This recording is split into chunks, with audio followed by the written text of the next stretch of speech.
Hello mga ka-viewers, for today mag-unboxing po tayo ng mga gusto nyo po mabilhin, kung gaano po kasulit ang inyong babayaran at kung gaano kagaling at maganda.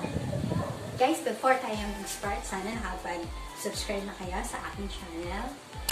Click the bell button for your notification. Tara, let's start na!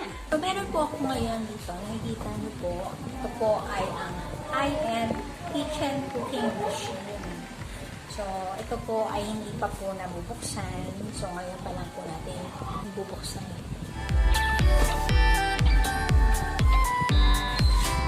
So, meron po dito instruction. So, before po tayo mag-proceed, kailangan po natin alamin kung ilan po ang volt nito or voltage. So, related voltage is 220 volts and to 240 volts. Related frequency is 50 Hz. Related output is 300 watts. Continuous time, thermal overload protection. So, ano po ba ito machine na ito? Ito po ay pang-line ng pork, beef, onion, garlic, pepper, tomato, vegetable, fruits, sausage. Saan po siya mga ginagamit madalas? You can make burger, filling or dumplings and bun, kinds of meatballs, pancakes, salads, and juices. So mga hilig yan na magtinda-tinda ng dumplings, ng siomai, so ito best for you.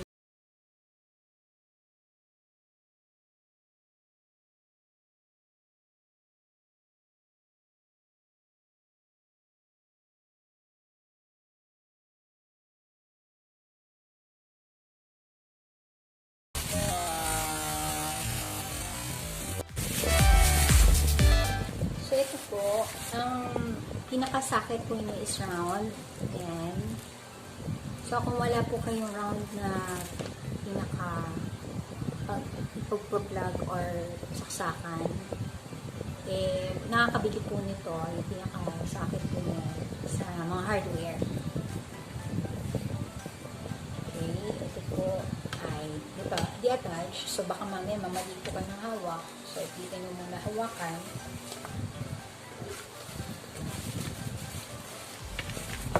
Ito po yung pinaka-press mo. Tapat nyo lang po siya. Then, yung cover, o yung pinaka-cup niya. Yung blade. At yung bowl po niya.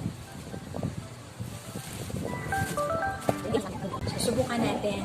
Tara, samahan niyo po ako.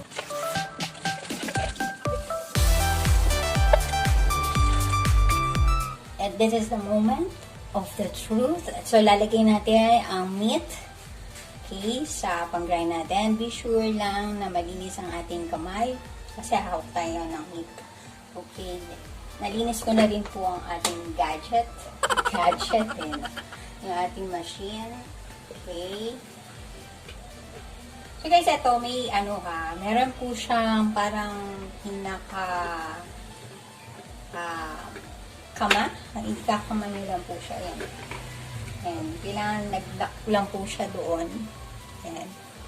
Then, dito rin sa pinaka-bowl natin, ayan, kailangan naka-lock yung ating pinaka-sakit at yung ating bowl. Mixing bowl or grinding bowl. Okay. So, let's put the meat.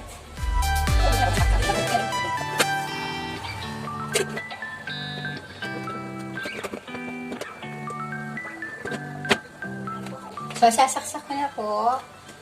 Ayan. Hawak nyo lang po ng mabuti.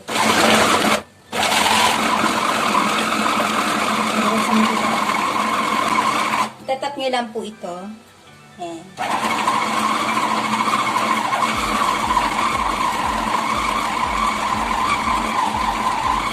Paano mag-stop? Iaangat nyo lang yung kamay nyo. Push lang. Push the button. Push the button.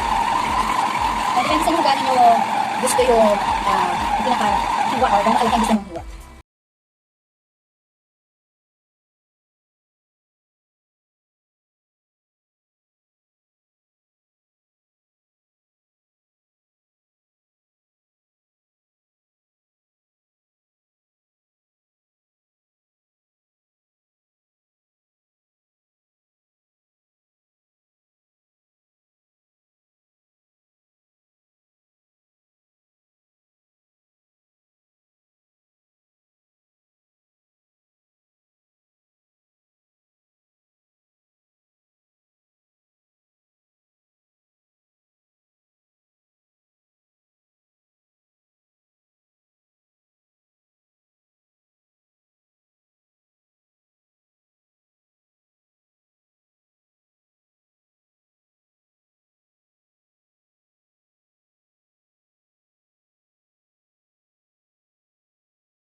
mga ka-viewers.